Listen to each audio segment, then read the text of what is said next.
اعوذ باللہ من الشیطان الرجیم بسم اللہ الرحمن الرحیم۔ آج کے رکوع 17واں رکوع سورہ نساء کا تلاوت اور کچھ ترجمہ پہلے سیشن میں ہوا، اور دوسرا سیشن ہے آج۔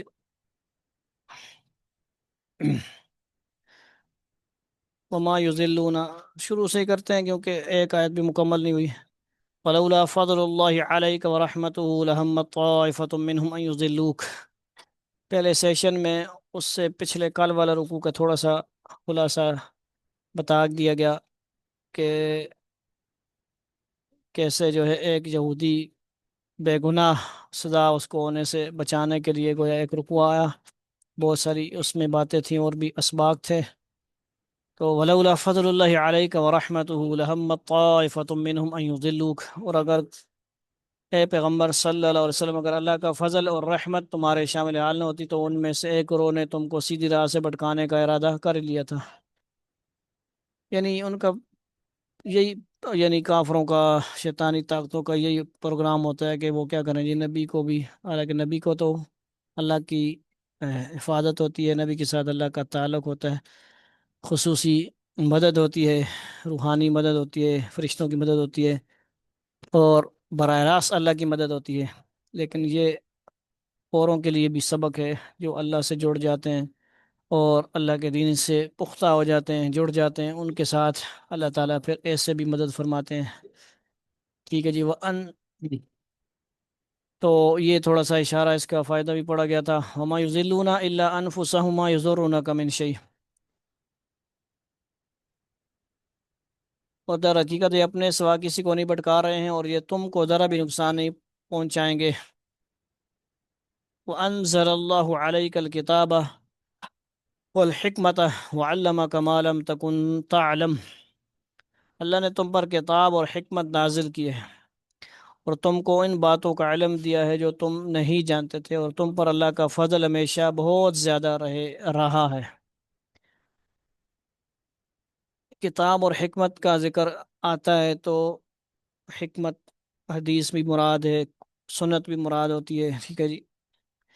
اور حضرت عیسیٰ علیہ السلام کے بارے میں بھی آتا ہے، جو آسمان سے آئیں گے تو اللہ رب العزت ان کو بھی کتاب و حکمت سکھائیں گے۔ تو اس سے مراد دین اسلام ہے، قرآن حدیث سب سے بنیادی دونوں چیزیں ہیں۔ تو کتاب قرآن مراد، اور حدیث اس سے حکمت سے مراد احادیث سنت مراد ہوتا ہے۔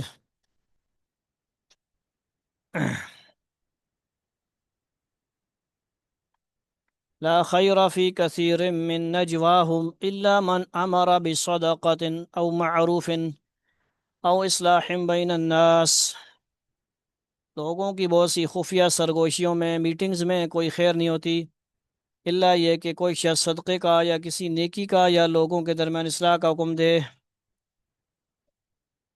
کیوں آپ لوگ مائک آف کیوں نہیں کرتے؟ آپ لوگ کیا وجہ ہے؟ سسٹم تھوڑا سا سلو ہے، کچھ پریشانیاں ہیں، اور آپ اچھا ٹھیک ہے، غلطی ہو ہی جاتی ہوگی۔ لوگوں کی بہت سی خفیہ سرگوشیوں میں کوئی خیر نہیں ہوتی الا یہ کہ کوئی شخص صدقے کا یا کسی نیکی کا یا لوگوں کے درمیان اصلاح کا حکم دے۔ کتنے گروپس بنے، یعنی دیکھیں، کل ہم نے گروپوں میں جا کے، بہت ساری اپلیکیشن ہیں وہاں پہ بیٹھے ہیں لوگ، گپے شپے مار رہے ہیں، کل بھی ذکر ہوا، اور اس میں کسی گروپ میں ہم گھس گئے، اس میں جا کے بھی ہم نے درس قرآن کی آواز لگائی، اگرچہ وہ اب اس میں بھی بہت ساری احتیاط، ڈر اور لگنا چاہیے کہ پتہ نہیں وہاں پہ کیا ماحول ہوگا، گپے شپے ہوں گی، گانے شانے چل رہے ہوتے ہیں، اور اچھے لوگ بھی ہوتے ہیں، ایماندار مسلمان وہ لوگ بھی ہوتے ہیں، وہ کیسے کیسے ہوتے ہیں پتہ نہیں ہوتا، غیر مسلم بھی ہوتے ہوں گے۔ تو بہرحال لوگوں کے اندر آج کل ہے، محبت ہے دین سے، قرآن سے، کوئی بھی ہو، کسی قسم کا بھی ہو، ٹھیک ہے جی۔ یعنی میرا خیال ہے یہ ختم کر دوں درس، موبائل بچوں کے پاس نہ کر، یہ شوقین لگے ہوئے ہیں، علی ہے، جو بھی ہے۔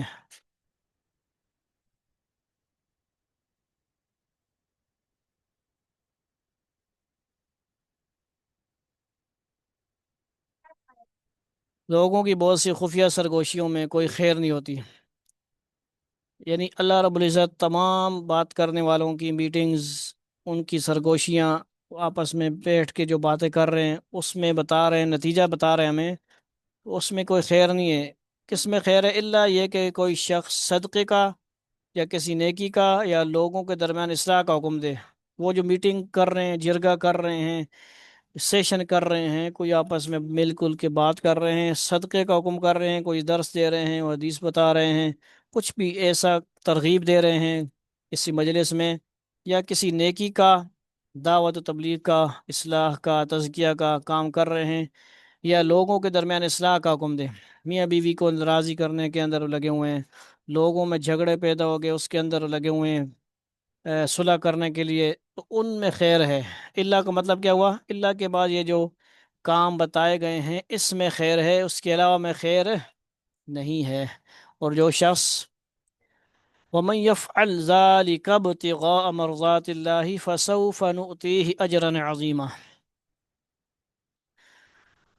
اور جو شخص اللہ کی خوشنودی حاصل کرنے کے لیے ایسا کام کرے گا، یعنی یہ جو کام بتائے گئے ہیں، صدقے کا حکم، نیکی کا حکم، لوگوں کے درمیان صلح کا حکم، ہم اس کو زبردست ثواب عطا کریں گے، یعنی اللہ رب العزت اس کو اجرا عظیمہ دیں گے۔ وَمَن يُشَاقِقِ الرَّسُولَ مِن بَعْدِ مَا تَبَيَّنَ لَهُ الْهُدَى وَيَتَّبِعْ غَيْرَ سَبِيلِ الْمُؤْمِنِينَ نُوَلِّهِ مَا تَوَلَّى وَنُصْلِهِ جَهَنَّمَ وَسَاءَتْ مَصِيرًا، اور جو شخص اپنے سامنے ہدایت واضح ہونے کے بعد بھی رسول کی مخالفت کرے اور مومنوں کے راستے کے سوا کسی اور راستے کی پیروی کرے، اس کو ہم اسی راہ کے حوالے کر دیں گے جو اس نے خود اپنائی ہے، اور اسے دوزخ میں جھونکیں گے، اور وہ بہت برا ٹھکانہ ہے۔ کون سا ٹھکانہ؟ جہنم کا ٹھکانہ، بہت برا ٹھکانہ ہے۔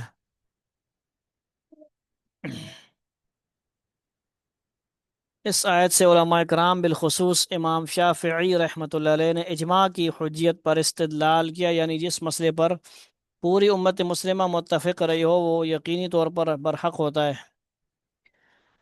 اور اس کی مخالفت جائز نہیں ہوتی، یعنی تقلید ثابت ہو رہی ہے۔ سمجھ رہے ہیں آپ لوگ؟ تقلید کرتے ہیں کہ نہیں؟ کس کے مقلد ہیں؟ یہ درس کے بعد میں خبر لیتا ہوں، یہ دونوں طرف سے ہے مائک، ٹھیک ہے جی، لگے رہو سانو کی، لوگوں میں پتہ لگ سی بھائی یہ ایسے لوگ ہیں، ان کے بعد جو شامل ہو جاتے ہیں نا وہ ڈسٹرب کرتے ہیں پھر۔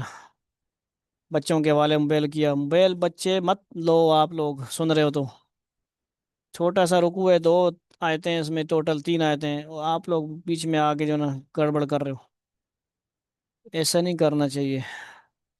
تانگ نہ کرو والدین کو، موبائل رکھو ایک جگہ، سنو، کچھ بات سمجھ آ رہی ہے تو سننے دو اوروں کو بھی، جینے دو اور جینے دو، سننے دو اور سنانے دو، پڑھنے دو، پڑھانے دو۔ یہ آیت مقلدین بھی اپنے کیا ہے جی دلیل دیتے ہیں، بات سمجھ آ رہی ہے بھائی؟ ادھر بھی تیان کرو، حمزہ، عبدالحفیظ، ادر مقلدین ہیں جماعت والے بھی نا، مقلد سمجھتے ہیں، مدرسے والے نہیں سمجھاتے ہیں۔ امام ابو حنیفہ رحمۃ اللہ علیہ کے مقلد، امام شافعی رحمۃ اللہ علیہ کے مقلد، امام مالک رحمۃ اللہ علیہ کے مقلد، امام احمد بن حنبل رحمۃ اللہ علیہ کے مقلد۔ دیوبندیان جو ہوتے ہیں وہ کیا ہوتے ہیں؟ یہ حنفی بھی ہوتے ہیں، امام ابو حنیفہ کے مقلد ہوتے ہیں۔ مقلد کا مطلب ہوتا ہے ان کی پیروی کرتے ہیں، ان کے فقہ کی پیروی کرتے ہیں، یہ نہیں کہ ان کو نبی کے برابر سمجھتے ہیں، یا ان کو بڑا امام جس طرح نبی ہیں، صحابہ ہیں، اس طرح نہیں سمجھتے ہیں۔ امام اعظم، اس وقت کے دور کے امام اعظم جس وقت میں وہ تھے، حضرت امام، ان کا وقت تھا جب، کچھ لوگ ایسے ہی جو مانتے نہیں وہ کہتے ہیں امام اعظم تو محمد رسول اللہ صلی اللہ علیہ وسلم ہے، تو ہمارا مطلب ہے اللہ کے بندوں، یہ اس وقت کے فقہ کے امام جنہوں نے لکھنا شروع کیا مسائل کو، اس وقت کے امام امام ابو حنیفہ ہیں۔ اس سے پہلے مدون لکھا نہیں گیا، مسائل کو قرآن حدیث سے نچوڑ نکال کے فقہ کی صورت میں لکھا نہیں گیا، انہوں نے پہلی دفعہ لکھا ہے ان امام نے، اس دور میں یہ بڑے امام مانے جاتے تھے، اور وہ باقی بھی ان کے شاگرد، ان کے اساتذہ، وہ بھی برحق امام ہیں، ان کے شاگرد امام محمد، امام کون ہے دوسرے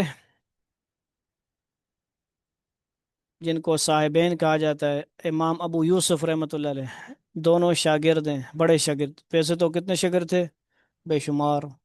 بڑے شاگردوں میں دو نام آتا ہے، صاحبین، اور اس کے اصطلاحات استعمال ہوتی ہے۔ صاحبین جب بھی آپ کتابوں میں پڑھیں گے تو اس سے مراد کیا ہوگا؟ حضرت امام محمد اور امام ابو یوسف جو شاگرد ہیں حضرت امام ابو حنیفہ رحمۃ اللہ علیہ کے، وہ بھی اختلاف کرتے ہیں، یعنی ہم ان کی بھی بات مانتے ہیں، شاگردوں کی بھی بات مانتے ہیں اور ان کے استادوں کی بھی بات مانتے ہیں۔ تو کیونکہ کچھ عرصے بعد شاگرد آئے تو اس میں تھوڑا سا دور بدل گیا، کچھ چیزیں نہیں آ گئی، تو وہ کیا ہوا، تھوڑا مسئلہ تھوڑا سا اس میں وسعت آ گئی۔ بات سمجھ آ رہی ہے؟ تو یہ جو امام وغیرہ ہوتے ہیں یہ کوئی اپنی طرف سے مسئلہ نہیں نکالتے، یہ قرآن حدیث سے ایک اصول لیتے ہیں، اصول فقہ کتابیں پڑھی جاتی ہے، فقہ کے اصول فقہ، آسان اصول فقہ وغیرہ، دوسرے آپ کتابیں جب پڑھیں گے، اللہ توفیق دے جلدی، یہ حضرت تو اسکول والے معاملے ہیں، تم تو پڑھو گے انشاءاللہ، مجھے لگ رہا ہے جو ماحول آپ کا ہے مدرسے کا ماحول ہے، تو آسان اصول فقہ ہے یہ کتابیں ہمارے پاس آپ پڑھی ہیں ساری، پڑھی ہیں صرف، پڑھی ہوئی ہیں، اللہ کرے کہ ہم پڑھنے کی اور کوئی سننے والا بھی ہو، سنانے والے تو ہمیں، کوئی سننے والا نہیں، کوئی پڑھنے والا نہیں۔ بہرحال بات سمجھ آ رہی ہے کس کی بات ہو رہی ہے؟ تقلید۔ تقلید کے اندر بھی لوگ بڑی بحث کرتے ہیں، اس کا بتائیں، قلادہ کا مطلب تو پٹا ہوتا ہے، پٹا سمجھتے ہیں؟ جانور کے رسی ڈالتے ہیں جو، تو ایسے ہمیں جو غیر مقلدین ہیں اہل حدیث چیز، وہ ٹوک مارتے ہیں، کہتے ہیں یہ تو پٹا، پٹے والے ہیں۔ مقلدی تو ہم کہتے ہیں یار چل ٹھیک ہے، امام ابو حنیفہ کے پٹے باندھا ہوا ہم نے، لیکن ہم نے اندھی تقلید نہیں کرتے ہم لوگ، سمجھتے ہیں پڑھ سمجھ کے انہوں نے کوئی مسئلہ اپنی طرف سے گڑھا نہیں ہے، کوئی مسئلہ کیا ہے انہوں نے اصول لیے ہیں۔ اب تم لوگوں کی اتنی عقل نہیں ہے کہ تم ان کی عقل کو پہنچو، اللہ نے ان کو دماغ عقل دی تھی، انہوں نے ان کے بارے میں پیشن گوئی بھی کی گئی تھی کہ سوریا، وہ جو سیارہ ہے ستارہ ہے پتہ نہیں کیا، وہاں تک علوم جائے گا تو ایک بندہ فارس کا آئے گا، وہ وہاں سے بھی وہ علم حاصل کر لے گا، وہ کس پہ فٹ آتی ہے؟ امام ابو حنیفہ رحمۃ اللہ علیہ پہ، فارس کے تھے۔ بات سمجھ آ رہی ہے؟ تو مقصد کیا ہوتا ہے جی؟ تو انہوں نے کوئی مسائل اپنی طرف سے نکالے نہیں ہیں، اصول لیے ہیں۔ اب ایک اصول ہے اس دور میں، صحابہ کے دور میں، جب بھیڑ جسے بولا، بھیڑ ہوتی ہے یا کیا ہوتی ہے جو خون، سونڈی ہوتی ہے پتہ نہیں کیا، ڈستی ہے نا جسم کو، یعنی انجیکشن کی طرح وہ سرنج کی طرح خون نکال لیتی ہے، وہ اتنا خون نکال لیتی ہے کہ جس سے بندے کا وضو فنش، ٹوٹ جاتا ہے۔ اس اصول کو لیا حدیث میں، وہ اس کا ذکر تھا، اس سے لے کر پھر جتنے بھی خون نکلنے کی چیزیں، انجیکشن سے خون نکالو، کسی طرح بھی کسی چیز سے خون نکالو، زخم لگے، اس اصول کے اوپر انہوں نے مسئلے لکھے کہ اس سے بھی وضو ٹوٹ جائے گا، اتنا وضو ٹوٹے گا، یہ ہوگا وہ ہوگا۔